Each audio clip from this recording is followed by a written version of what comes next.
Sa kasalukuyan, usap-usapan sa publiko ang pagkakadawat ng aktres at vlogger na si Ivana Alawi sa isyong marital ng dating Bacolod City Mayor at bagong halal na kongresista na si Alby Benitez. Pep.ph Mga paratang ni Nikki Lopez Benitez. Noong Mayo taong 2025, nagsampa ng reklamo si Nikki Lopez Benitez laban sa kanyang asawang si Alby Benitez sa ilalim ng Republic Act 9262 o Violence Against Women and Their Children, VAWC.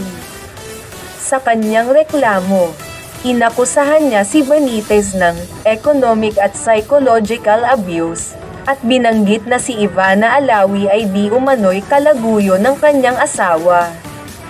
Ayon kay Nikki, nadurog siya nang mabasa sa petisyon ng annulment na inihain ni Benitez ang pag-amin nito sa pagkakaroon ng 2 anak sa ibang babae at ang umano'y relasyon nito kay Alawi.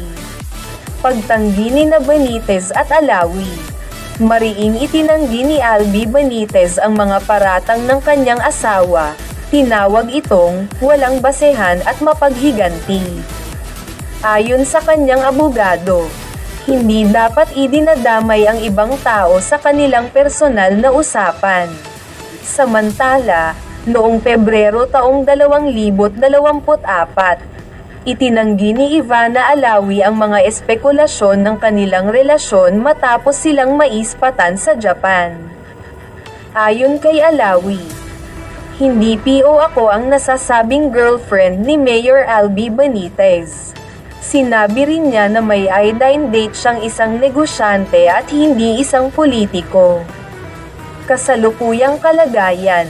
Sa ngayon, wala pang opisyal na pahayag si Ivana Alawi kaugnay ng VAWC complaint na isinampa laban kay Benitez.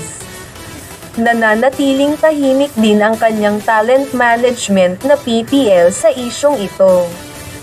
Para sa karagdagang impormasyon, maaaring panoorin ang sumusunod na video.